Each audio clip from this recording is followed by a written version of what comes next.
most admirable chasers you could possibly wish to see.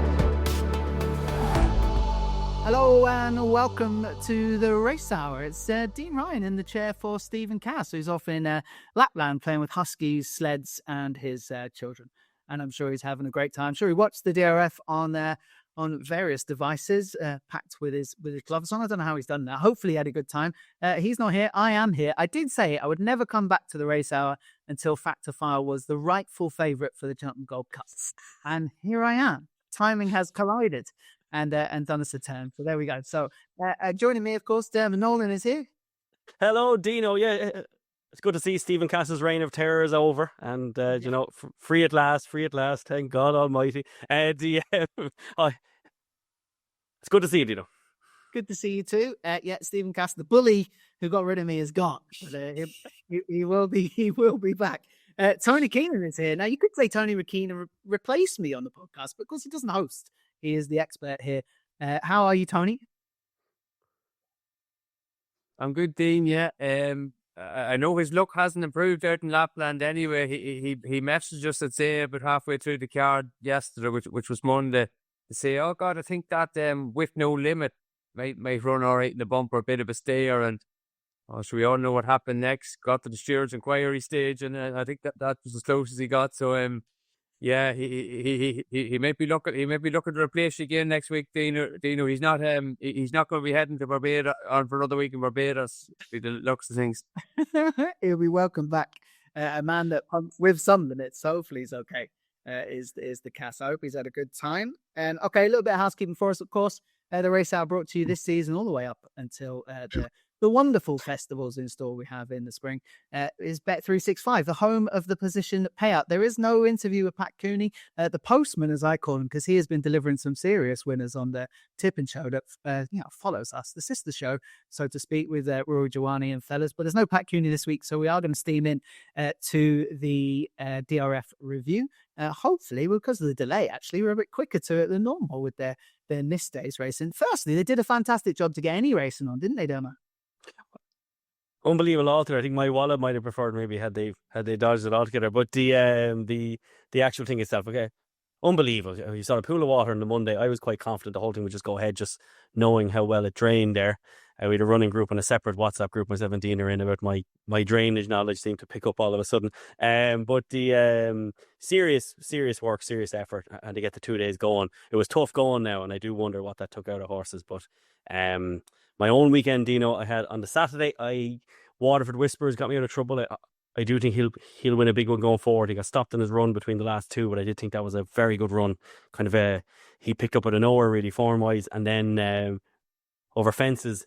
And then on the Sunday to the Monday, I was very keen on county final, and he cut out like he was shot or something. So I'd say just kind of thing there. So he was my big one for the weekend. So I lost, but look, could be a lot worse. I had 5 bets at the weekend, 5 losers. 1 place and 4 losers. And but look, that's how it all shakes out. But I still don't think I was in as bad form as poor old Tony Keenan there was after his trip down from Monaghan there on Sunday. Let's hear about this. So you went to the track, Tony. Yeah, I was racing on Sunday there, myself from Alpegia. And look, if Keenan had a half decent bet, I tend to go down to the grass at Leopardstown in front of the bookies. So anyway, watching the bumper, he turned around to Pegia, but half a mile from home. So Ray Hillsborough's bet to the rope, say, forget about Grand Rate, got it wrong. What do you do? Maybe the 4 going to have to see to race. This thing might run on into a place. That's all right anyway. So next thing, you hit, the spare went to elation very quickly. Now, it wasn't actually the spare, maybe 3-4 furlongs out, because just like, whatever. But we got elation to the spare very, very quickly and hit the final 50 yards. When what happened. I can only say I am glad I hope there was no camera on me for the 60 seconds afterwards. Because I'd say I had a list of invective for the chap, and obviously I feel very, very sorry because there's no malicious intent that he just made a mistake. But but all you can do is laugh. All you can do is laugh after these things happen. Like I remember the Roger Loughlin thing way back, watching that live. One of the maddest things I ever saw. I know this stuff does happen. It generally doesn't happen at big meetings and proper races there. But no, what do you do? It is a good story. But the actual winner of the Minbaron thing, I'd say is a more talented horse than Ryan Hillsborough. But my God, she has her kinks. But talk about a race handed the second time, it was a big help. Stephen got 14 days, I think, for it as a punishment. It's that marker, isn't it? It's the 50-yard marker. That's what he went past, right? Yeah. He thought that was it. It's like, that's not on all courses, is it? You don't see that everywhere. I don't know, actually. I don't know. But someone mentioned to me afterwards that it's a bit like Sandown. Yeah, did they really need that? But look, no one else has done it, so I don't know. No, it is true. Yeah. Oh God, it's just your heart. It just needs the words "to go." 50 yards to go in big letters underneath it instead of just like. I was sat in a bar having a pint in Carsavine, and literally turned around to a friend of mine and said, "Oh God, if you back that horse," and then I looked at the phone and Tony had messaged into the podcast group to say that's as bad a beat as I've ever had, or whatever way you put it, Tony. And I just went, I can't. I just checked the Sporting Life article, then everything else. Oh God, it was awful. But yeah, look, Tony, boy, you're not far away now from a big one. These things happen. So we keep going. Yeah, and I suppose the old school outlaw form got a nice booster today. Like obviously, she beat me a very, very promising mare now in having that. Does look a rich line of form. Massive altogether. Yeah. You mentioned that county final, Dermo. You put me onto that. I was scraping around for a bet, and I threw that in with the other ones. And if that you put me on it last week on that pod, still a future in that, or just cut out on the ground. A lot of horses. Oh yeah, no, definitely. I remember Kevin Blake used to talk about it as well. There's a big difference between heavy and very, very heavy. You know what I mean? As in some horses that might handle heavy at Limerick at Christmas, the hurdles track was desperate. You know, they were finishing later on that card on the Monday. I think you can forgive anything, particularly because he remained strong enough in the market up until the very end. The form got a bit of a boost in the first. I know Dr. Steinberg was a different level altogether, but that horse Kazansky still ran very well. So it's like I'd say he is still moderately well handicapped. It's just he cut out too early anyway. There was kind of no answer. Now those first two, and I actually have a friend of mine also who not only backed the bumper horse on the Saturday, he also backed that Savant in that race, the handicap hurdle as well. So he texted me, he said that he's not sure he's ever going to have a look at horse racing. I had something on her too, so any win only. So there you go, just with the double up. Yeah. So look, that's it. I did. So look, moving on. Carty Final didn't have excuse here though. He was coughing post race, so he could have got kicked back or anything there the way they were kicking that up. I didn't want to go down and zip with him though. He looks 2.5 miler to me. I wouldn't be bothering with the 3 miles.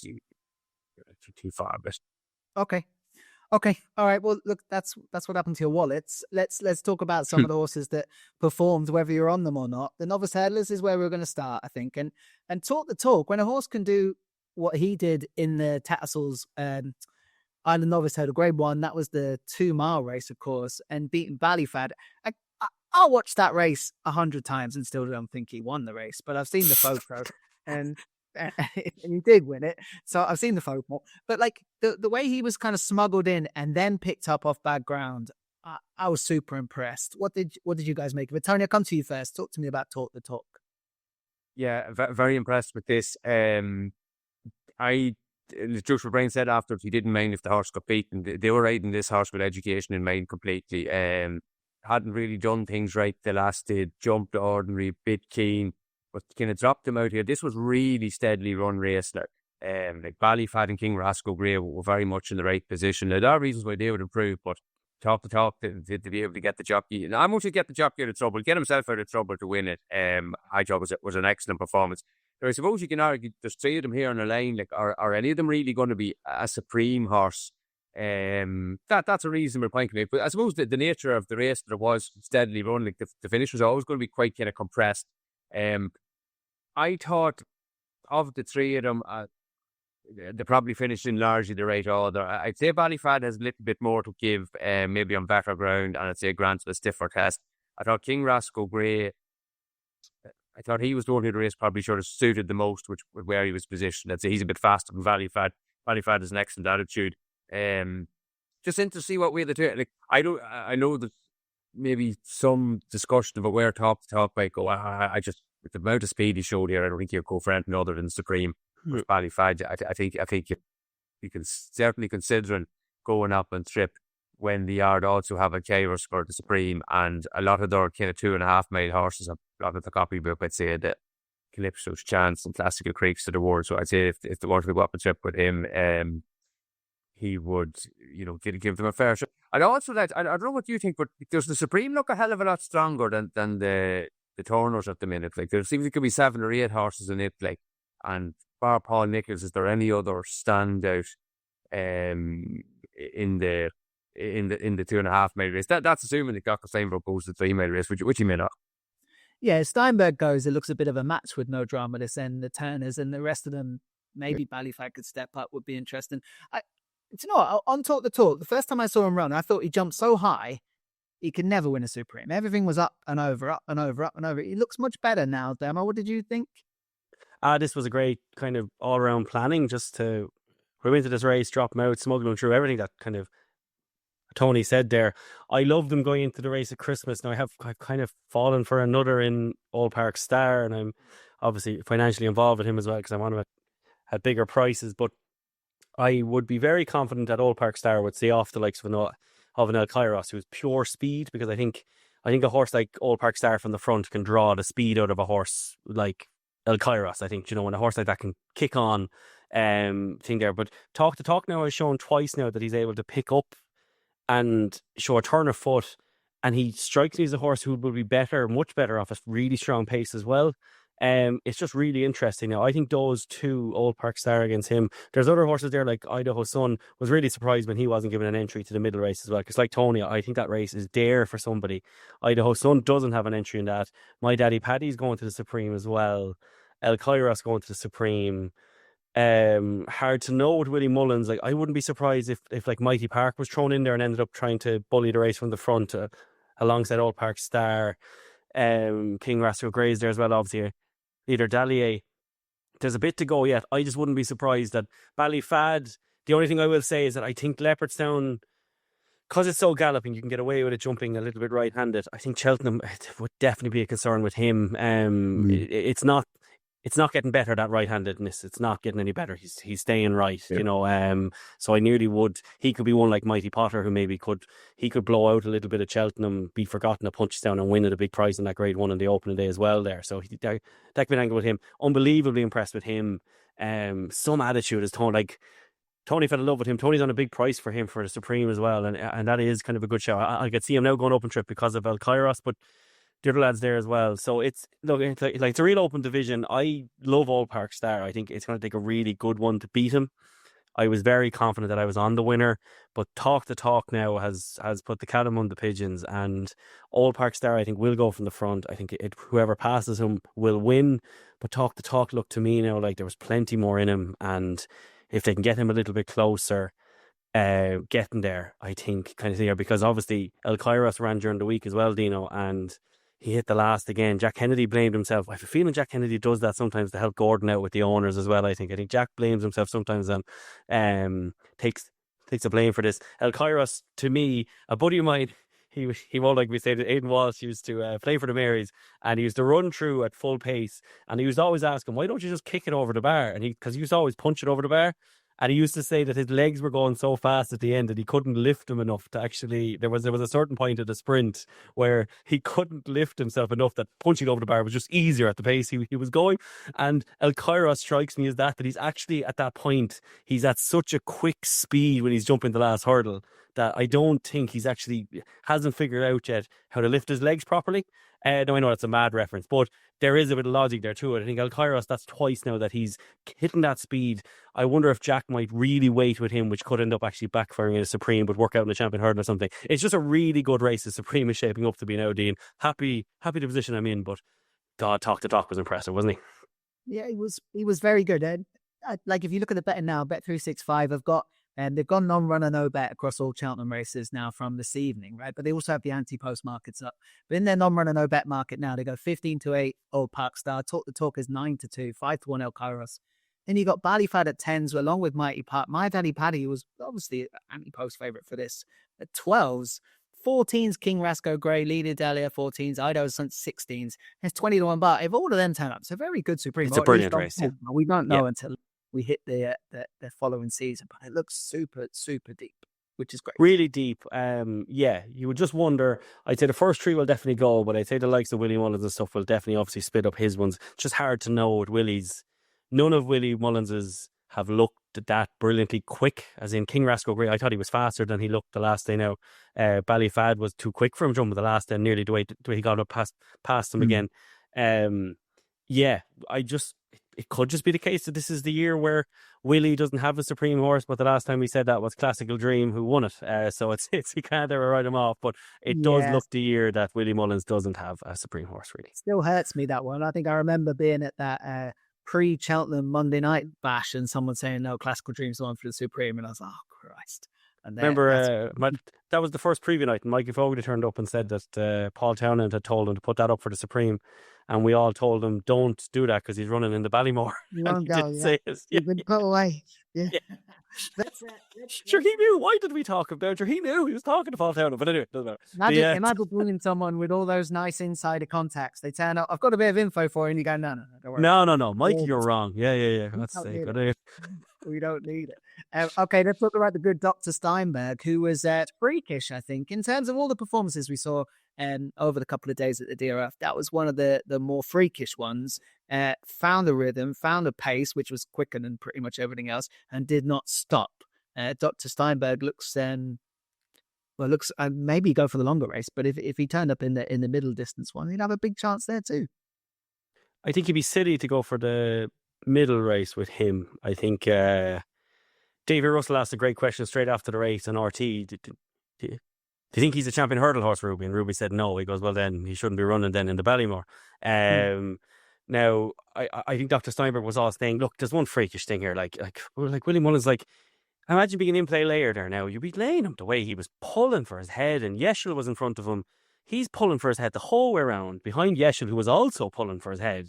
The two of them went on, and Dr. Steinberg just doesn't stop. It's like Willie Mullins it's just freakish. I saw Jane Mangan last night saying the same thing. It's only Willie Mullins horses who can keep rocking on like that. Especially because Kazansky was smuggled. I thought he got a peach of a ride from Jack Kennedy, and Kazansky finished drunk up the running, was drunk. And Dr. Steinberg finished. He's a serious horse with a serious engine. I do just wonder, would he go up and trip? There is a bit of sorting out there between him, Sortudo, Mighty Park. There's a few of them there now.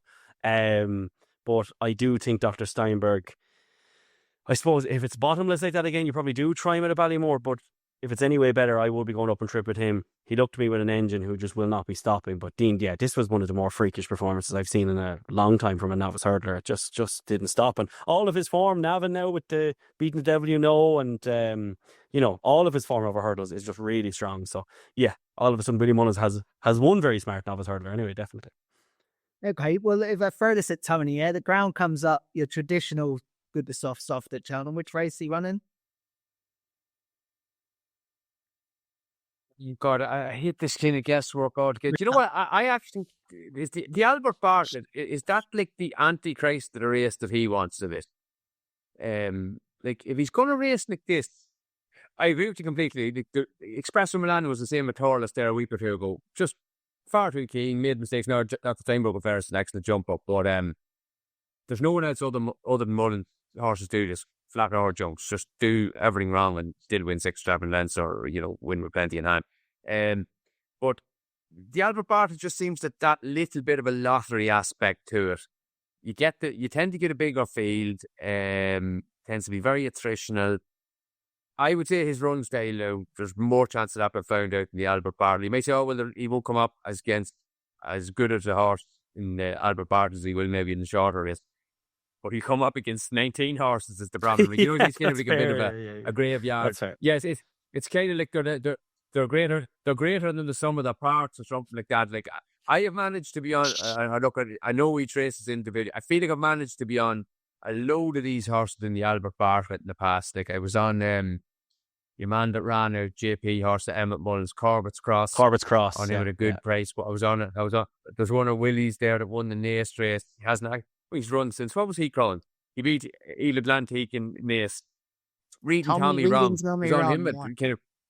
Yeah, it could. I think as a punter, like now, what I think is if one of these goes real short for the Albert Park, you're just trying out to get him beat. I think just try one of the rides year in year out. They just seem to just outslog them or Yeah, something like that. So I don't know what I love is.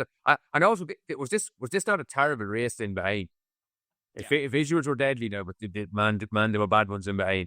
Like at least top to top there, you can probably make a fair case that the two horses that he beat are both very good, and then you had the Royal Bond first and second, a fair bit back in fourth and fifth. Like there is a little bit more solidity to that form, I would say. Fair. Yeah, that's fair.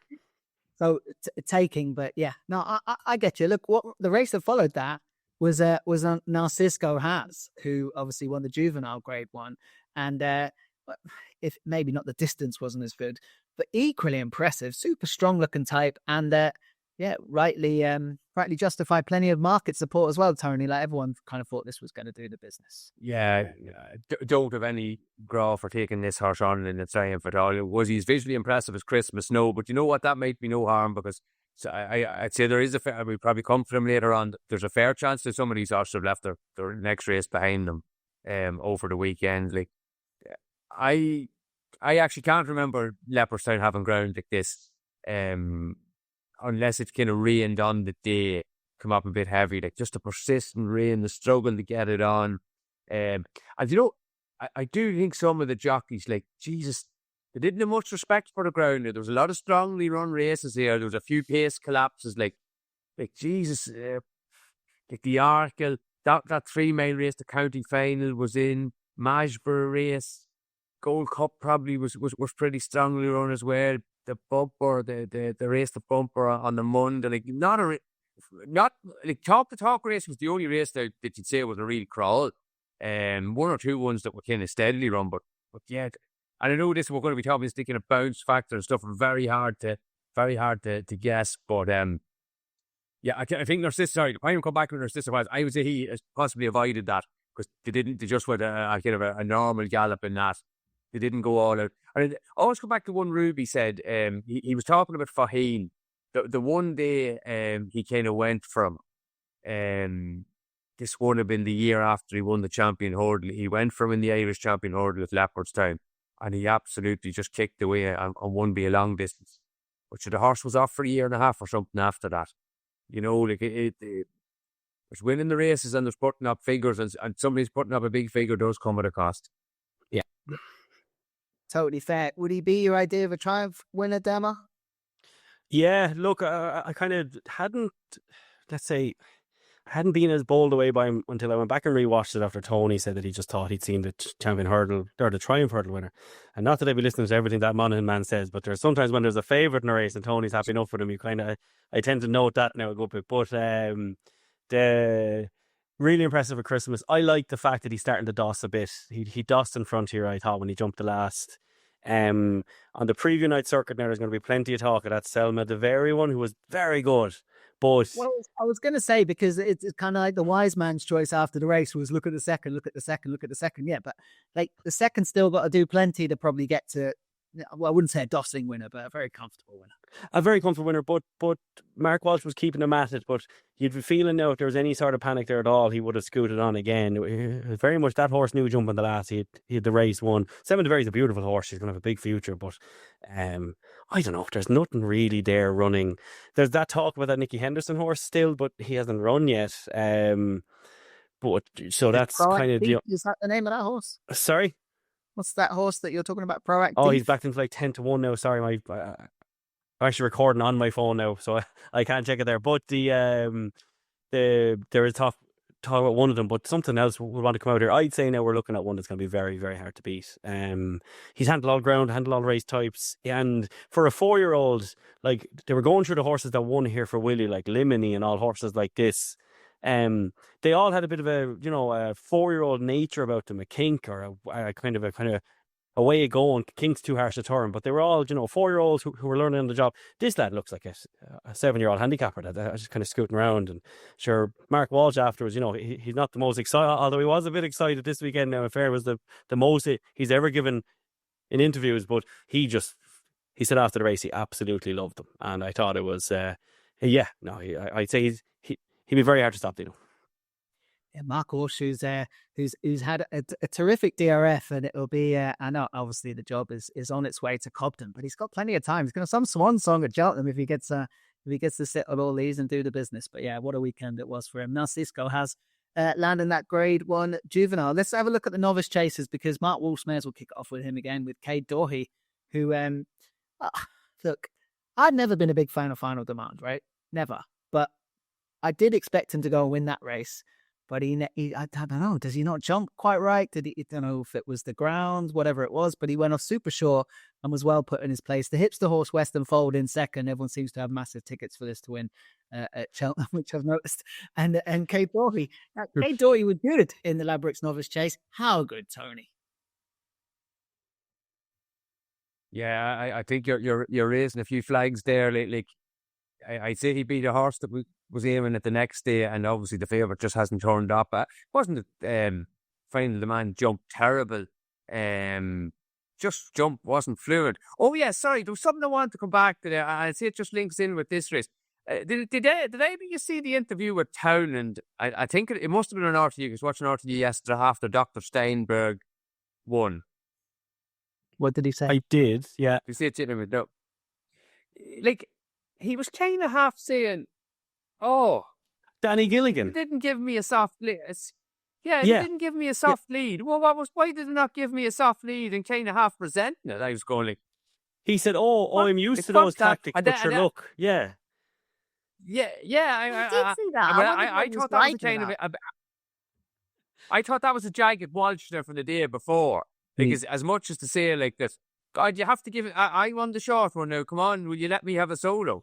Well, look, call it off now if we're going to be doing that in Grade 1s at the DRF. So I thought that was a bit sulky out of him, considering Dr. Steinberg was after winning 8 or 10 lengths or probably more, whatever it was. But yeah, like if Final Demand can't handle a little bit of adversity, like Cade Doughty giving him a bit of pace pressure, like I don't know where they're going with him. That Cade Doughty, I say the cheek pieces seem to have a transformative effect on him. Like he wore them in Bunchestown when he won the kind of, I don't think it was a novice or I think it was kind of a winners of 1 or winners of 2 there last spring. But yeah, he jumped much better than Final Demand. I did like the run of Western Fold. Coming off what got to 3 months of a break, looked like he was out for a prep. Thought he'd be left behind after 3 out, but he made a huge move now from the second last to the last 10. Predictably kind of flattened out a bit. But I think Dean, you probably raised the point there. Like a lot of people are kind of on him already, and he is a little bit wise guy-ish, and he's still. I know he has the official rating now to say he'd be very competitive, but it's somewhere jumps the official rating. Is there some winter horse just going to find a bit more against a Galway plate winner? I'd say there's a chance it will. I just thought he was about it. I think he's kind of 7-8 to 1 for this afterwards. He's probably just about his right price, I'd say. Yeah, he's the hipster horse who almost showed a little bit too much again, because everybody was looking back at the Affordale Fury win and just thinking, this one just a nice little sneaky run in behind Final Demand will do me. And they got that, but it was behind Cade Doughty. So, yeah. Okay. Not a lot to take forward from that, I don't think, Dan. Apart from the bubble is best in Final Demand, or is it not best for you? Willie seemed to say on RT in the same day, actually, as the interview, I think it was the same race, actually. He seemed to try and say that the ground he thought was a bigger factor for Final Demand's beating, and that he might just not like the ground because of Christmas time as well. I'm starting to think that maybe the Turner is a little bit smelly, and, the front, 2 of the front 3 now have looked below par this season, really, apart from Final Demand's debut over fences, and then the new line, just these horses mightn't be as good as we thought they were. I fancied the second for the Stayers, and I don't know, there could be something wrong with him, but Jesus, he hasn't looked much of a horse this season so far anyway. And Final Demand now has Gold Dancer loomed up beside him at Leopardstown. That shouldn't be, at Limerick, that shouldn't be happening. And then at the weekend as well, then on that subject, right? The subject of you're talking about the yellow clay there, right? Yeah. For the Stayers short. Yeah, but Townend had no problem riding the ears of Jatara and giving the yellow clay a hard race in the Smullen Hurdle back in November. So my guy, he's somebody. No, but he seemed to be saying. Sorry, just to go back to that. He he seemed to be saying that Danny Gilligan was on the third string, and Danny Gilligan wouldn't leave Townend alone on Dr. Steinberg. He wouldn't. He just wouldn't. He kept going at him. But he seemed to be saying team tactics was an issue. But you're like, that's all you ever see from the Mullins camp. Sure, the Brown Advisory last year, they wouldn't go by Dancing City at one stage. It's Lecky Watson, Sean, like, I don't know. Look, it's just one of those things. I think sometimes Patrick Mullins showed it last year at Limerick as well. There is a bit of a spoiled child, we are the best syndrome. And I do like the fact that Gordon has been saying for a long time too, sorry to be stuck on the subject, but Gordon has been saying about Jack Kennedy a long time that he wanted him riding a bit more up them. You know what I mean? As in, like, Gordon has no fear now at all. He's going after them a good bit. And it's kind of been great to see. I think personally with this whole division, I think Henry de Bromhead was sat at home. He's probably there, but just connections to the Big Wester were kind of sat at home, rubbing their hands going, those horses there now have kicked the living hell out of each other. And we know that this mare went from Christmas to Cheltenham last year and got ran down by a flat horse, really, ran them down in Jasmine DeVoe, and she travelled all over everyone else. She'd be going to Cheltenham now. I can't see her going for a mare's chase because she looks like she's all stamina. That Jade de Gruggy form looks very strong now. And I happened to tweet out about the Big Westerner and something about Take My Money, and I forget their name, but the stables that bred her and own her liked my tweet, so I'm hoping that's a sign that she's going for the Brown Advisory, all right. But because I'm on her quite a bit now on it, but I just think she's going to be very hard to stop now. As much as those other horses were very good, I just think Western Fold was definitely there for the prep run. But I've said this a few times on the show, I am really wary of a closer on a horse like Cade Doughty. Did a lot of work to get to where he was, and I'm always wary of the horse in second who closes on him, because Cade Doughty burned off Final Demand, jumped the last, Western Fold came at him, he kind of had to win it again. I always find the winner in that circumstance doesn't get the respect that they kind of deserve then as well sometimes. Yeah, and those kind of wins can go under the radar because of the 100-30 on flop in third, and everyone's going, it's rubbish. Yeah. Fair enough. Totally fair enough. I love the way you're getting race plans as well from likes on your X account, Damo. That's I'm just, I'm like that desperate guy, just hoping for any sign from the stars. But I just thought it was interesting. That's all. Love me. The Stephen Cass, if he was here, would have rung that breed already whilst we were doing this podcast and found out what they were having for tea and whether they were in any way inclined to go where you want them to go. But he's not here. So okay. Let's move on to one of the. This might have been I love the Irish Gold Cup to watch because of the result, right? But for actual watching a race, and I know it was only 3 runners, but Romeo Coolio in the Irish Arkle was gonna win, then he was beat, then he was gonna win, and then he just about wins. And it was a fascinating race. I loved every second of it. 2 mile 1 now on that kind of ground, and the way those two went at it, Cargese and Romeo Coolio, I thought was fascinating. What did we? He's a remarkable horse, isn't he, Romeo Coolio? Because this is not his trip, and he keeps doing it. Yeah, the one thing I will say about him though is that I'd say he's had an unbelievably hard time of it now. I think last year when Gordon Elliott opted out of the DRF and then only had 1 winner at Cheltenham, I think that spooked him where he thought, I'm not falling. Didn't he? Yeah. I'm not doing that again. So he's gone to every party. Also, a little bit of Gordon would have thought we could be champion here, and I think Willie on the Sunday now, or on the Monday, fairly stamped that to death. I think the Irish Gold Cup now will have put him firmly back in long odds on position there. But this was a fascinating race. I thought Paul Townend rode the ear off Jack for a good part of it. Jack made that error, and then you just saw the switching. The RT coverage was outstanding, and I actually watched it back. I usually would watch Racing TV back, but I actually went on and watched the RT coverage back because you had Davy Russell, Barry Geraghty and Ruby Walsh on it, and it was just for that race I thought particularly was really intriguing the way they were breaking down the battle between Jack and Paul Townend, and they were basically saying they were looking at the best 2 jockeys there, and we are. The 2 of them are just outstanding. I thought Jack Kennedy again afterwards was trying to say that Romeo Coolio was you could tell the owners were beside him because he was trying to say that the horse was kind of idling then towards the finish. I think Romeo Coolio, understandably, after running down Irish Panther at Christmas, after a career best in the Drinmore, after a great run at Down Royal, I think he was just reaching the end of his limits, and this was an unbelievable performance. To get her back after the mistake he made was a monstrous performance. I imagine they'll go up to the Brown Advisory, by the way Gordon was kind of hinting at it. He's trying not to hint at things now, Gordon is, but he still is. But I don't know. I'd be looking to take both of these on. She's a much better mare than I thought she was as well. Sorry, just to add that as well. She was very good last season, but this was a very, very good performance, I thought, as well. It was a really good race to watch, but as far as form going forward for this season, I don't think I'd be taking either. I will be taking them both on wherever they end up next time. There has to be a chance that they don't go to Cheltenham with Romeo Coolio. They're always talking about not going anyway, and then they just go and take in all the battles on the way, then maybe sit it out and go somewhere else. But you think they'll go there? Fairyhouse. They don't need to. He was saying the owners, their English owners, Gordon was saying after the race, and that they really want to run with Cheltenham. So I'd say he will, yeah. Right, Tony. Did we see the... Did we see it? Let me rephrase this. He's not going to go for the Arco at Cheltenham, I'd say, on anything like decent ground, right? He's not going to. So if Cheltenham turns up good to soft, I know you hate these questions, that's why you're getting another one. If Cheltenham good to soft, they won't go Arco. Will they go all the way? So, I actually don't mind them as long as it's the Willie Mullins ones that piss me off because they're freaking unanswerable. I think you go for the Arcade. I'd say go for the Arc. It's just not going to be decent ground on the first day. Yeah, I'd say so, yeah. The pace in this was incredible, right? Like, this was just an insane pace. There's a handicap chase there after the stablemate won Jacob's Ladder.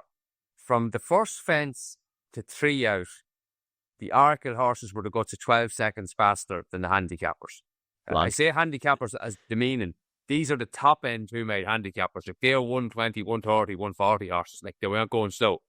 So, depending on what you're using per length, 50 lengths ahead of them. Like, if you saw a horse going 50 lengths ahead of another horse in a race, you'd be saying, that's going to be dead by the time it reaches 2 out. The gallop here was absolutely incredible. And I was asking Diarmuid and Stephen there just in the group this evening, like, was Romeo Coolio dying in the last 100 yards? Or was he idling? Now, I just don't buy the idling, lads. He's got plenty of stamina. I'd say he's 2.5 miler at the moment anyway, really. To me, he was dying. And that kind of foreshadows, I would say there's a fair chance of a flat effort now in his next run, if it's in the next month and a half. So I'm kind of thinking there's going to be a flat run with him at Cheltenham off the back of that. I suppose you make the same point about her.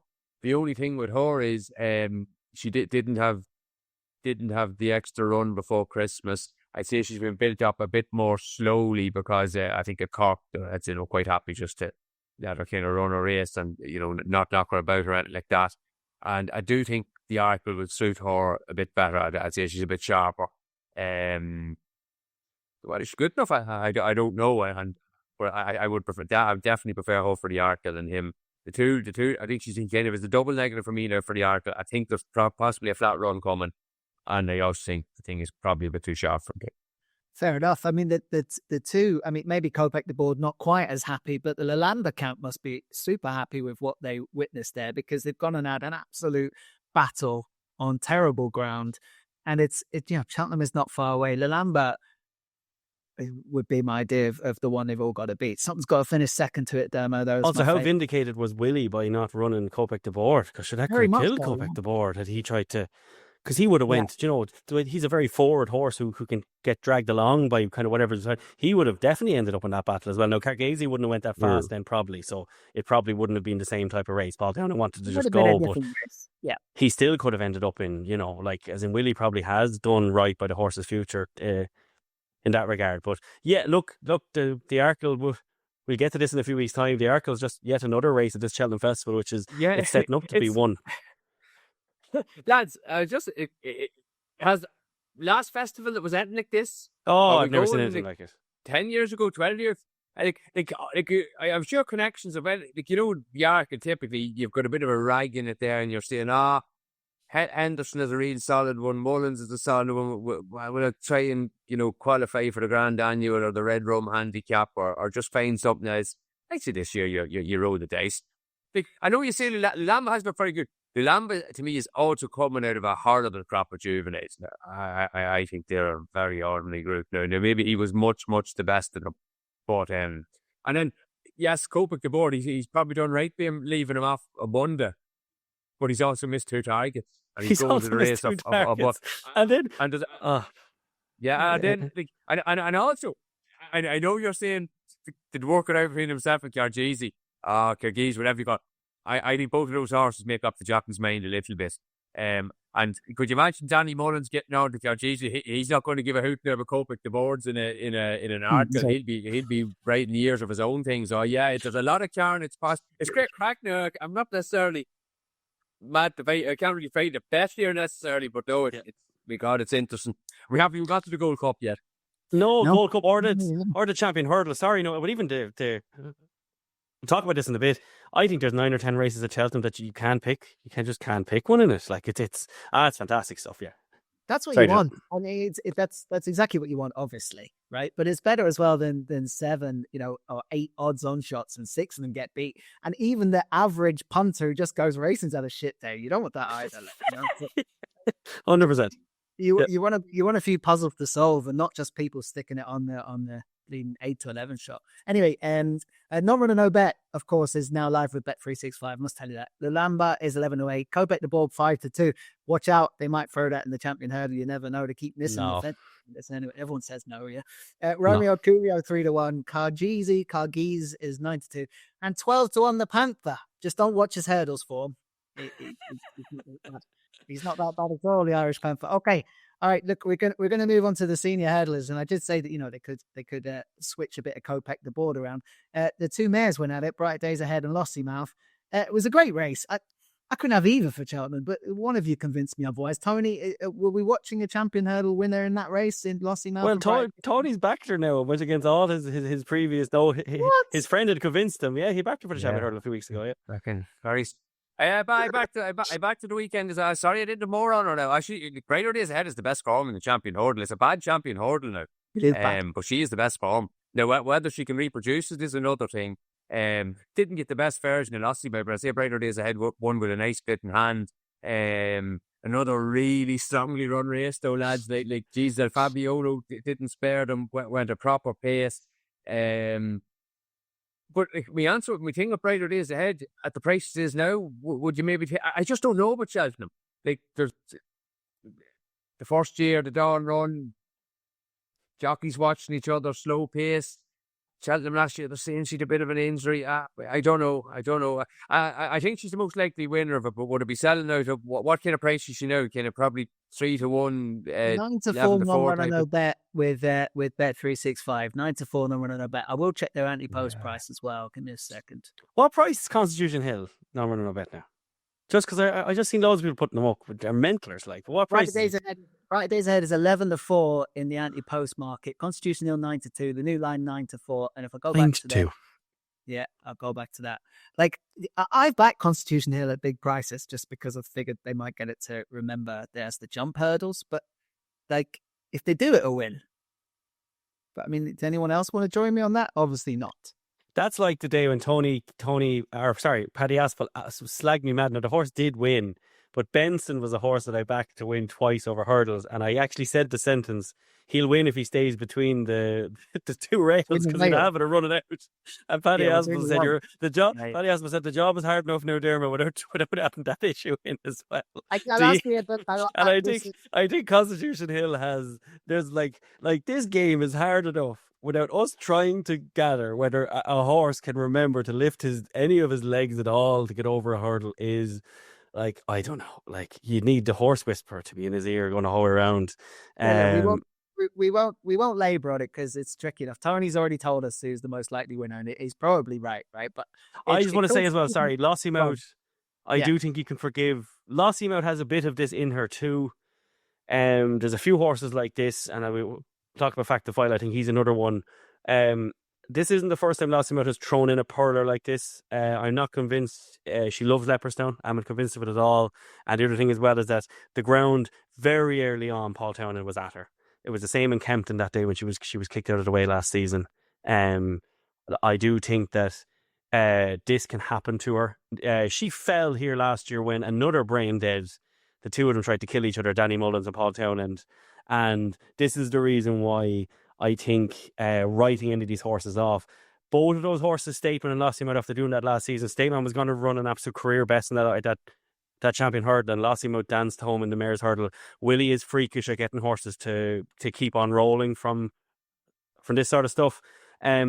I would be reticent to write off Lossimo just yet. If she went for a champion hurdle, I'd still like her for it. I think her form around Cheltenham, the form around Cheltenham is not great, but her performances have been. She won a triumph there as well. She will be the one, but it's hard to not see her go for a mare's hurdle now. But in my opinion, I think if Wadu wasn't there, I think the decision's a lot easier. I think if Lossimo out under fire as a horse like Wadu could beat her. I think like she's better than Wadu, but Wadu could trouble her on the day. I think that makes the champion hurdle. It's just such a windy champion hurdle. I've never seen anything like it. I was trying to find for an old social clip now. I said I'd go in now and try and find an all outsider, but like they're like work ahead is 250 to 1 in it. Like he's gone. He was gone at Naas. There isn't even like Constitution Hill should be 25 to 1, but the reason why he's not 25 to 1 is because the 25 to 1 shot would be a 25 to 1 shot if he turned up in the county hurdle. You know, as in there's horses that could go for a county hurdle that I say their connections are going. Will we throw our name in here altogether? You know, as in it's just one of those things where what's the name of that horse that Dan Skelton has that they aren't going to run in the Stayers hurdle? I can't remember his name. He was the second or third favourite at one point, but he's going to go to Aintree instead. Yeah, I don't know. You'd nearly be half thinking, would you? Dumatan, sorry, yeah, Dumatan. Gabriel Dumatan, yeah. Cabral Dumatan. Yeah, you'd nearly be thinking, would you just throw your name in here altogether? Because like I've never seen a champion hurdle like it ever. Anyway, it's just no one wants to win it. Nope. No. But they all want to win this time, but I don't know. They're not. The only one Predator's Head is the only horse that looks like she wants to win this race. The rest of them, the new line, the last day again, could be struggling to get past Nemian line. I don't know. They're all. I've never seen anything like it. Really haven't. I backed Nemian Lion in last year's champion hurdle just for them. You're a big fan of Kerry Lee affairs. We're a better chance this year, that's for sure. Yeah.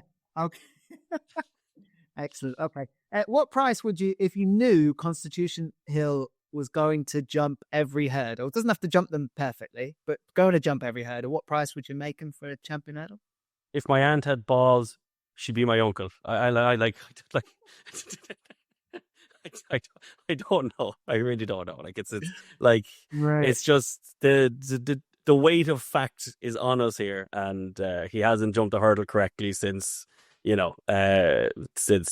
last Christmas, the Christmas beforehand. So no, I think anyone backing him is either a real fanboy who he owes no money to, which I understand, but I've seen people trying to make logical cases for him. There is no logic in this. Obviously, backing him at a bigger price, if you're happy with your bigger price, that's great. But going into a champion hurdle with a 9-2 shot of a horse who's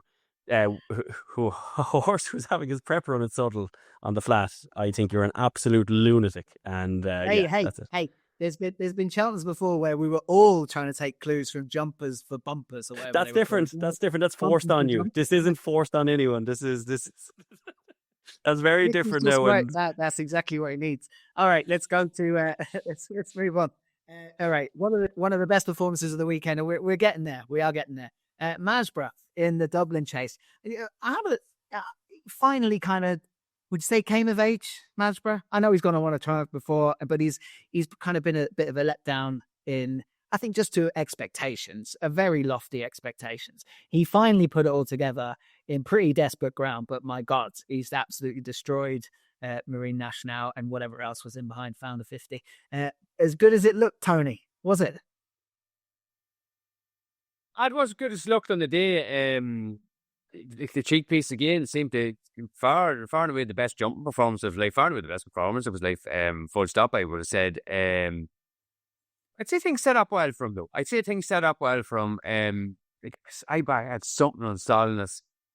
The visor thing was a little bit of a red flag. Like, why would they putting the visor on? And we kind of saw probably why they put the visor on, because had something gone wrong with him at home. So it just didn't.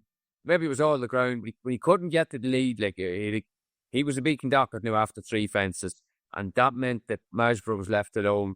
And the other thing then was that Marine National was kind of been dropped out anyway, and then he jumped into the back of Solness at the first, just way too far back.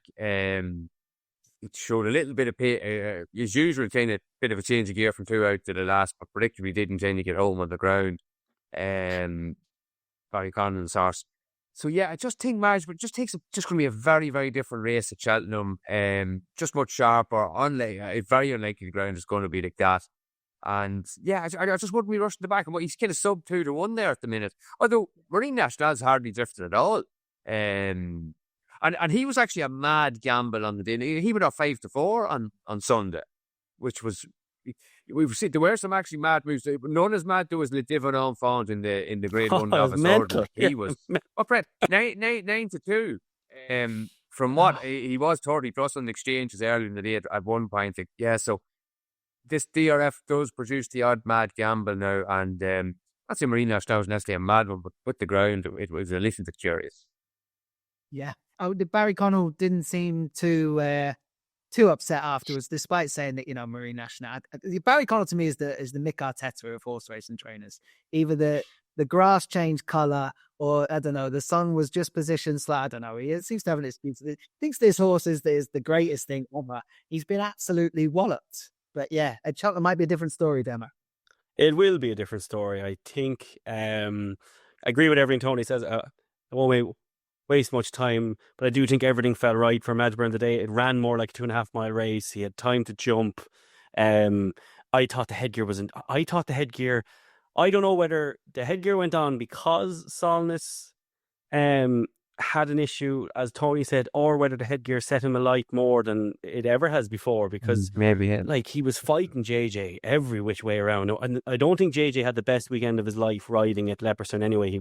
He got the fractions wrong now in 2 races. I think Yeşil and El Fabiolo. I think as much as those horses probably weren't good enough to win anyway, I don't think he gave them much of a chance to get home either of them.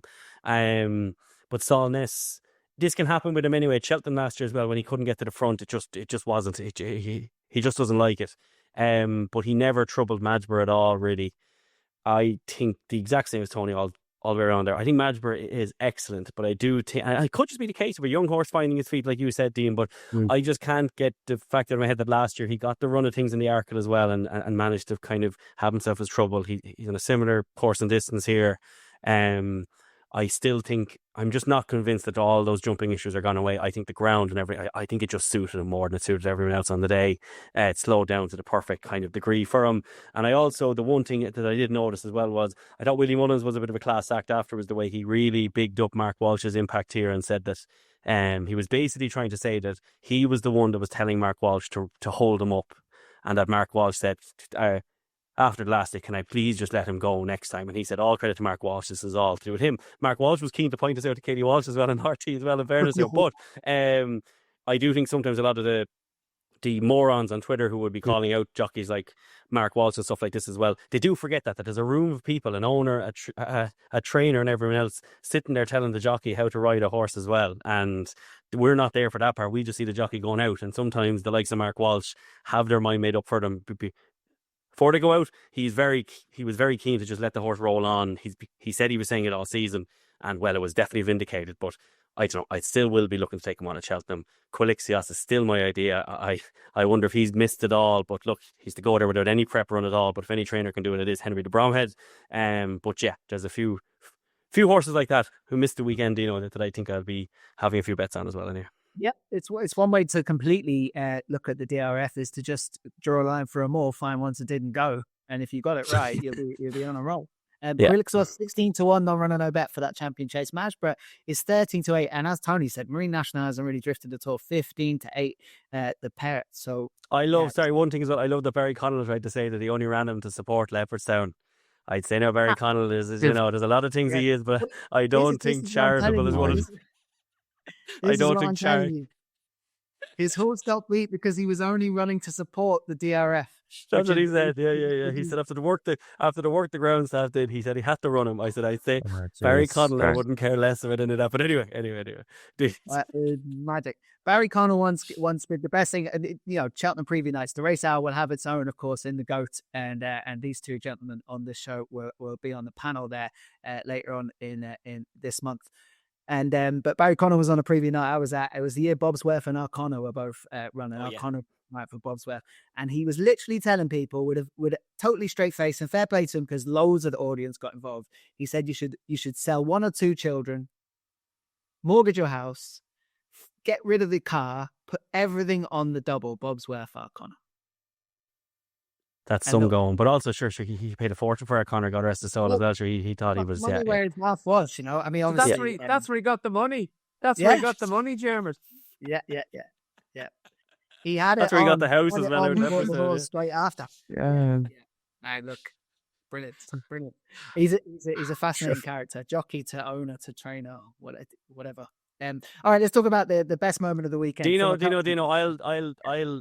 I'll tee this one up for you, right? I've been listening to Dean Ryan for a long, long time, and we listeners now who will have dug in there, the likes of Tony Deacon and a few other lads who are with us for a long time, will have known that Dino, before he went before Stephen Cass's coup d'état was very big on this horse Fact to File. Dino, no wonder Sharon loves you so much. You're such a loyal man because you stuck with this horse over this trip when all evidence was against you here. The some performance, first of all, Dino. Do you still fancy him for a Gold Cup after that as well?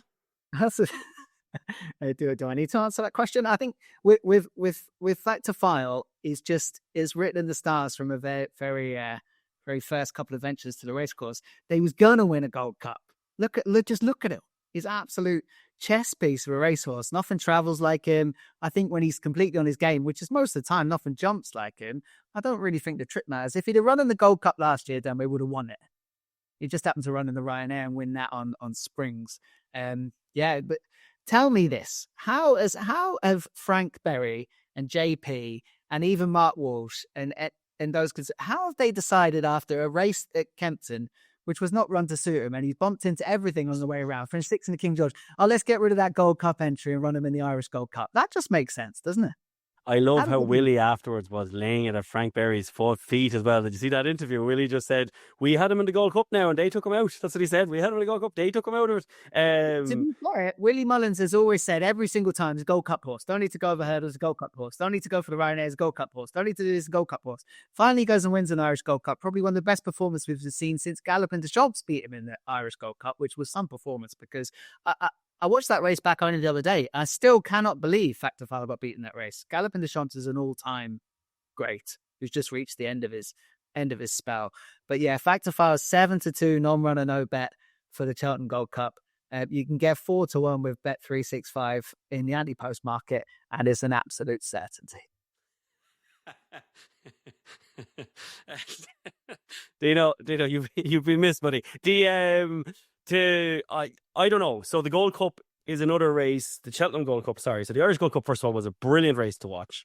I thought, first of all, Monty Starr ran a hell of a race. God bless him, and I think he could well be one for a Grand National if they can somehow get that mark down a little bit, which they won't by now. But for him to last as long as he did in the pace, him not getting home now was just, sure, he was legless, but he really lasted up with the pace. Jumps very well. I thought that was one hell of a Grand National trial, and how high the ratings are now in the Grand National. I think it's starting to look like Monty Starr went down £1 Emma, to that. Yeah, but that's basically a compressed handicap now. The marks in the Grand National aren't overly, not something to be worried about. You don't really creep in anymore. To it, will you? Yeah, fair enough. Yeah, you don't creep in anymore. But saying that, another example of a Willie Mullins horse pulling the head off themselves and someone getting home is Gaelic Warrior. He'd no right to get as close as he did. I say he had a very hard race. Just fought for his head the whole way around. Still managed to run through like a train late on. Fact to File was superb. Another great ride from Mark Walsh. The only thing I will say, though, Dean, is that there is a touch of the X's and O's to Fact to File. He has produced career bests and backfired badly the next time. Last year at Punchestown, you could say it was 2 miles, but he was jump beating the first fence. Ran a massive race in the John Durkin, flopped in the King George, came back here again, now ran a huge race. I would be worried about him having produced. I always worry about a horse producing a career best for their next run, because I think it's like anything. You just perform, everything clicks, everything's perfect. Down the field as well. I know the way you're thinking was he looks a beaten docket. Maximus ran a trial for a Gold Cup. This is one of the best Irish Gold Cups field wise I've ever seen. Fact to File turned it into very little. I thought it was a monstrous performance. Would I be backing him for a Gold Cup? Not at all. I wouldn't go near him. I'll definitely be taking him on. I like a Django Bay. I think he'll end up running at Newbury on much better ground. He'll have a nice prep through. But as far as the Gold Cup goes overall, I know Tony thinks the King George race was an old Mickey Mouse affair, as Barry Conn would put it. But the Gold Cup's another race, isn't it? That's anyone show me a confident man in the Gold Cup and I'll show you a clown. Do you know what I mean? Yeah, I'm waving at you over here. You can see me, but Tony is Tony doesn't have the same skin in the game here that me and you have, right? Talking about the same horse since it was 7 years old or whatever it was, right? This is the last chance he's going to get. So Tony, just break the Gold Cup down as you like and explain to us how far the Far wins the Gold Cup by.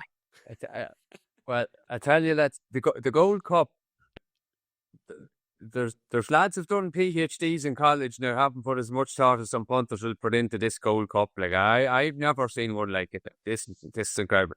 I have a question for the two of you personally. Who was back in fact to fail on one of it? Dean was one anyway. Yeah, I was. Yeah, right. That's why D. See, this goes back to why I'm married so long.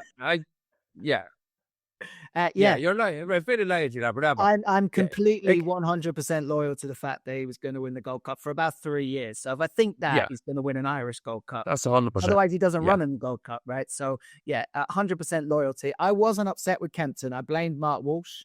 And if you go back through the other bits of form, I've always made an excuse that made me feel very confident. Yeah, fair enough. But I just think... But the market money is a fair point, though, Tony. I don't know how... But yeah. I suppose my point is, I think as a form person or a visuals person, it was just very hard to fancy him. I would agree the King George run was a load of rubbish, because I think that race just... When these really slow-paced races, they're just not particularly repeatable. I just think as a form book person, as I'd be in visuals, whatever, just very hard. I think ability, no issue. Just very hard to make a case that he would like conditions. 3 mile on really testing ground. To me, he had given no sense at any point that would really suit him. The kind of Brown Advisory one was a bit of a dawdle and he outspeeded the man. And in my prayers going into the race, there was this horse will not stay 3 miles in these conditions. But by God, he made me look stupid. And like Walsh looked like he had no concerns about him staying 3 miles. Like he hit the front effectively 4 out. So this has really now put me up in a heap in terms of what I thought pre-race. If there's 1 or 2 fairly obvious things that have come out of it, obviously the John Dorkin form is just miles clear of the Savills. And I got sucked. I bad something on Aphrodite Fury. Got sucked into that. Okay, you know the 2 things. I am Maximus had finished very close to in the Savills for a horse that had a long career of hating Leopardstown. Probably should have spotted that. But fact to fail, is he really? Oh, geez, another 2.5 furlongs at Cheltenham. I don't know. Like, am I really going to throw all that I was thinking about him out the window from before? I don't know if I could do that. Again, this is how complicated it is. Like, I think Gaelic Warrior. Like, is he more likely to go to the Gold Cup or fact to fail go to the Ryanair? Gaelic Warrior's in the race, which is always a bit of a help. I'd say a different jockey might get him to settle better. Again, I'm only throwing these ideas. Like, is there any chance Gallop in the Champs has actually been trained with Cheltenham in mind, not Leopardstown? Willie seemed to be saying that after the race. I'm not saying necessarily to win it, but definitely to find another £5 or £6 from this to get competitive. And then you've all these young English horses. Oh God, it's some puzzle, lads. It's some puzzle. One thought I did have after, I thought Spindlebury's run was probably fairly forgivable.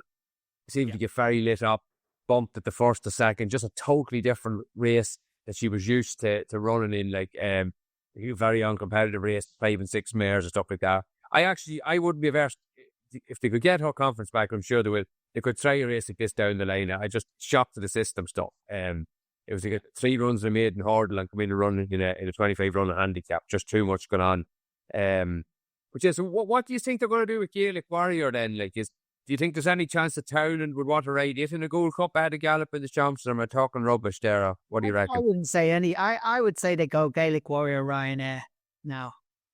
I think Okay. that's a bit like they did with Min, when it just became to the point where go and get the race that they need to win. I Yeah, think. but Gaelic Warriors won all now with I Fact want to it. File this season. Won a, No, not 1-all. I don't think, not in lifetime anyway. Smashed them no, but before. this season, I mean, they're Oh, okay, yeah. they're 1-all. I think they've only met twice. I think I don't think they've met a whole 4 pile. times, maybe. You Andrew Bow can't beat last them. year, he Yeah. looked an out and out stayer. Like there is that argument that Willie Mullins was left the weekend thinking, right, I can get Spindleberry now into the Mayor's Chase, I can get Lossiemouth now into the Mayor's Hurdle, and I can get Gaelic Warrior now into the Ryanair without much argument, because they've all been beaten. But I think leaving that race though, Gaelic Warrior, if anything, to me, and I'm not his biggest fan by any means at all, but to me, if anything, he made the case that he's an absolute out and out stayer for him to have kept going like that, the way he's going. I don't know the logic bringing him back in trip. I don't know what logic there is now to that, as in he looked an absolute out and out stayer.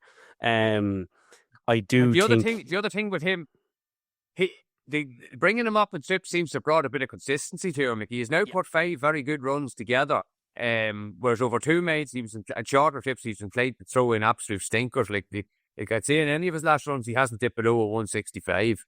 got 100%, and it's I think, but I think Towner would make the world of difference to him. If Towner's not on a Rich Ritchie horse, it's Patrick seems to get them, not anybody else. Okay. And I think Townend at times does. He said he picked Appreciated that day because he just couldn't get off him. He loved the horse too much. I think it'd be very hard to get off Gallopin des Champs. To back up what Tony said about Gallopin des Champs, Willie Mullins said that the weeks after Christmas, Gallopin des Champs had shown the signs of a very hard run at Christmas, and that he thinks he would improve going into Cheltenham. Stephen Cass said this before DRF, and I kind of rubbished him for it. In fairness to him, that Gallopin des Champs probably does have a few pounds to go. But he's not a big enough prize either to have a wager on him either at the same time. You know what I mean? But it's just it's incredible Gold Cup, Dean. I've never seen anything like it. I think the problem for Willie Mullins now is that what goes to the Ryanair. I think that's the flying the ointment for everything else kind of there. One of them probably will. I'd say Fact the File won't now, by the way Willie Mullins was talking after us. He did seem to want him to go for the Gold Cup. I think Gaelic Warrior though as well, I just don't see him as being a Ryanair. So look, there's loads of stuff to kind of figure out here. Weeks to come. One of Gaelic Warrior Fact the File has to go to the Ryanair, because they definitely Gallopin des Champs for the Gold Cup. So one of them has to go. It's hard to leave the horse that was so good in it last year out of the Ryanair. I know there'll be uproar, as there is, but I think JP's hand though goes the other way. Sorry, Dean, I'm after pissing on. Yeah, no, but just to back Dino up here, JP McManus doesn't have a Gold Cup horse now, because I know the way you're thinking. You can't run him in the Gold Cup now after that. I don't think so. John Bond goes Ryanair, Madgeburg goes Champion Chase, and Fact the File goes for the Gold Cup. Is how he'll probably be pushing, because I am Maximus is definitely not a Gold Cup horse. Jack So what you're saying to me is this is the question: who has got the bigger ego now? Is it Mullins or McManus? But McManus wins more of these rows than he loses with JP. Or sorry, he's the only one McManus is with Mullins who seems to call the shots. The rest of them, JP is the only owner who picks his jockeys with Mullins. The rest of them don't get to do that. It's very straightforward, I think. JP will want Fact to File. JP will want Fact to File in the Gold Cup now, and Willie Mullins will want him in the Gold Cup now. I know, but you're like my uncle saying Kerry will win the All Ireland, as in there's a bit of issue there in bias, I think here. Look, we've already gone past the famous Racehour, right? And I've enjoyed it immensely. But Fact to File is currently 7-2 non-run bet with our partners at Bet365, and that is valued because he will go off about 9-4. So fill your boots. Okay. And gamble responsibly also at the same time. Okay. Any other notebook horses from the DRF? Any horses you want to take forward we didn't mention? I'm sure there's a few snuffled away in your notebook there, Damo. Is there? Two particularly. Waterford Whispers, I mentioned him. I was really impressed with him. I thought if you watch this run back, he gets caught twice now, jumping 3 out and jumping 2 out, and his run is stopped pretty much. He's a big Larry Oak. I think either there's the 2.5 mile race at the Punchestown Festival for novice chasers, handicap chasers, that I think has his name all over it. running onto something like the Galway Plate, I think will be very interesting with him. I'm not sure they'll go to Cheltenham winner, but he was one of Henry de Bromahans who ran really well at the weekend, and I do think you can mark him up on that, which was a massive effort. Going up in trip in time will really mark him. He'd be one I'd have as an Irish Grand National horse maybe as well in time, or whatever else. I was really impressed with it because he had his first run over fences going the wrong way round. Sorry, his first run in a handicap over fences. He's second in a Martin Pipe before. He's 134 now. He was 130, but £4 for that, in my opinion, is not terrible. So he is one. The other one then is Mercia, who I was actually talking to Tony earlier about. I watched these handicaps back earlier. This is one of the strangest rides from Paul Townend you'll ever see. I have a feeling Paul Townend will end up on Mercia for the county hurdle. He makes a real over-the-top move to get over to the wide outside with her. And it just doesn't seem to make logical sense. Now, Patrick Mullins did a similar thing on Jimmy Desai as well. It was like they thought the better ground was out there, but there was no good ground. You were, it was like searching for water in the desert. There was nowhere to go, really. And he gave up good ground. She ran on for fourth by 12 lengths, but she hits the last as well. I think this is arguably, she's 140 still, I think. She'll get a few pounds, but I'd say she's very well handicapped. She's definitely one. But Nook, the big one I've taken out from the weekend, didn't even run. I am more and more confident. I'd be quite sure now, for a sneak peek for our listeners, that the night of our preview night, I will be napping the big Westerner to win the Brown Advisory. I think we've just witnessed a weekend where an awful lot of them have kicked the heads off each other. I don't think the Brits have a whole lot for this race. Wendigo's there, but I don't think he's up to the standard of a lot of these. I think she has the chance of maybe meeting a Romeo Coolio. I think Final Demand has kind of blotted his notebook too many times. Kay Doughty could be something. Jasmine DeVoe last year caught the big Westerner in the Albert Bartlett, but that was flat speed that got her done. She handles the trip. Her prep is perfect. She went from Christmas to festival last year, ran a career best. She'll handle any ground. She'll love this trip. The softer the better, but on better ground she's handled it.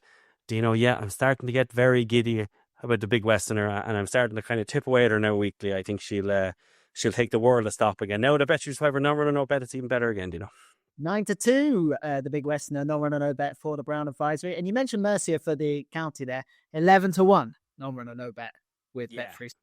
If Townend gets on and maybe Anza there just doesn't bother turning up because there's not much point, then you'd probably go off a lot shorter. Yeah, look, this podcast pretty much called him a myth, and they were completely right, aren't they? He's an absolute myth of a horse. But I think so. Tony's notebook. Hold on, Tony. Amsterdam hasn't turned up in 3 starts this year. He's hardly going to start in the sport, is he? Come here, lads. I've been through the replays here. Slim pickings, lads. Very slim pickings, eye catches. I don't know what it was about the heavy ground. Just sorted a lot of races out very early. Ones with massive bet in the bear form. I don't think so. So I'm going to take another tack with this. I think maybe looking for horses that just have not acted on the ground might be a way of extracting something out of this meeting. And one that I suppose ran well to a point was Brosnan Shane in the Fillies and Mares bumper. Travelled beautifully. Travelled well, yeah. This is what she does. And the way she goes through a race just suggests to me she's going to be better on nice ground. The other thing I kind of can't get over with her is the market strength, because there was a significant worry about the ground. Like, she was a kind of a general 5-1 overnight, and really just all day solid into 9-4. Patrick Mullins, again, interviewed in a few bits and pieces, seemed to suggest that she was well ahead of there. Himself and Sonny Carey's would have a bit of a link up there. So I'd be kind of a bit disappointed if she doesn't prove to be a half decent mare. But it will be better. Like, there's a race there for a Fairy House that switched from Diesel won last year. Mare's only bump, switch from Diesel and Carrickmere and Spruce were involved in the finish. Yeah, good race. And there's also the one that Carrickmere and Spruce won at Punchestown. Both likely to be on better ground, but how about I'd say just excusing horses that have just not handled the ground or kind of not gotten home might just be the way to look at it, because these eye catchers, I think they wear a lot, and those that they wear may have had very hard races. Fair enough. I had one I was going to throw in, and I don't know. I wouldn't mind what people think about this horse, to be honest. But Il Atlantique, who was carrying 11 stone 12 in the Waterford Whisperers in the back me or sack me race, right? I just thought travelled all like the winner until it jumped. It made one mistake, landed in the back of a horse, and that was it done. But I thought the market was very strong about it. If I'd have seen that horse at 12 to 1, 14 to 1 on the day, I'd have been, that's about right. But it was in there. He's a weak old devil though, isn't he, as well? Like, I don't think anybody likes Il Atlantique. I don't think anybody likes him. I just don't. There's a punting proposition. I don't think anybody likes him. But to me, massive run. If that hadn't have happened, he would have been a lot closer. Maybe not win off 11 stone 12. The winners carried 10 stone. But yeah, I don't know where they'll go. He's only dropped a couple of pounds, which I thought was a bit unfair. 150. I'd say he's one that'll end up with Faye Bramley in 2 years, and I'll forget to back him to win one of those handicaps at Cheltenham. That's if he was mine with that little bit of class and the way he can travel, and the way he did travel that day, I'd throw him off top weight in the Ultima and see how he goes. I'd do. Random. Look, the last bit of today's podcast, and I know we've overrun, so anyone had any anti-post action after the DRF? I'm going to tell you very quickly what I've done, right? I've decided already, as is my want, there's going to be the JP McManus Festival, okay? So with what happened there at the weekend, now this is what you need to do. You go, the New Lion, even if you don't fancy him, right? Doesn't matter. Madgeborough, John Bon in the Ryanair, Madgeborough for the Champion Chase, Factor Fire will win the Gold Cup, and Honesty Policy, who I really don't fancy at all, but could win the Stayers Nelson, right? So if you put them all together, non-runner no bet with Bet365, of course, who's now got those markets up, 850 to 1, right? If you just go with the three that I think probably will win, Madgeborough, John Bon, and Factor Fire. John Bon will win just deserves it. Be the one-man moment at Cheltenham, right? So that'll happen. So that's 81 to 1 with them.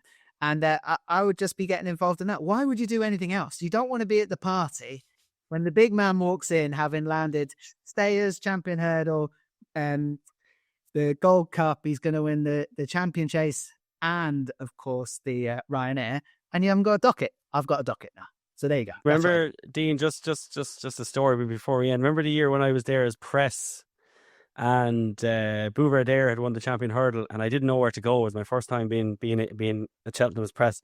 And Esperdalen had won. So I ran down because I'd backed it and I was delighted. And I ran down and I ended up on the wrong side of the parade ring. So I ended up beside the McManus family as they were taking their pictures. And I had this worst thing ever where one of JP's sons went, "Come here." And I went, "What? Me?" And he was, "No, his wife was behind me." And I remember just going, "Oh." And I just turned around and walked away. And I remember going over to David Jennings going, "I don't know what I'm doing." And DJ just explained to me where I should be going. It's the most embarrassed I've ever been in my life. So if JP has a winner this year at Cheltenham, I won't be going near them anyway. Not near them. Factor Fire. When Factor Fire wins a Gold Cup, I'm going up to pick up the trophy. I feel like I deserve that. Anyway, going enough about me. The JP Festival is incoming, lads. So yeah, go on. Anything you've done? The Big Westerner, and I have back Kappa Joy Pike this morning. I followed Tony for the Arkle. Yeah, okay. Yeah. For the Arkle, yeah, that's the one there. I just thought that the Arkle could really fall apart, but I have a feeling Willie could end up throwing him into the longer race maybe, but I do think Kappa J Pike has a very interesting turn of foot that the Arkle's cutting up so bad that I wonder he could end up there because Kopek the board he just mightn't make this race. So Kappa J Pike at 18 to 1 or so, I think that back to that is 18 to 1. 20 to 1, non runner no bet with Bet365 as we speak. Yeah. And this is fancy, is it? Yeah. Stephen Cass really liked him for the race for a long time. He's on a much bigger. But I'm just coming around to the fact that there's a few of these races where we have to put a bit of work in here because there could be a few kind of turn-ups there. Fair enough. Tony? Lads, I'm absolutely bamboozled with the whole thing. I have to say, it has me in a melt here altogether, and I just don't have anything. And you know, you're right there, Jay, but it is like something, you'd have to sit down and have a right think about it. And I'm just looking, God, you've Nace on there on Saturday and you've Navan on Sunday. Can you just give me the ordinary level paper rather than asking me to do the PhD? Come on, give me a chance. So I better get my finger out between now and the preview, but geez, after this meeting, no, I'm at a loss altogether. Yeah, so that's fair. I did the hard work for you, and it looks too hard, right? You just go JP, JP, JP, JP, JP, and you just settle in with a nice beer and just relax. The work is done. Okay, look, my thanks to Tony, Keenan, and Nolan. You've been listening to the Racehour, watching us nowadays. Of course, I left before the YouTube era kicked in, but now I'm back on this bleeding camera work. Okay, brought to you by Bet365, the home of the position payout, and of course, Gambling.com. Thank you, everyone. Relentless, remorseless, and pounded Contender into submission.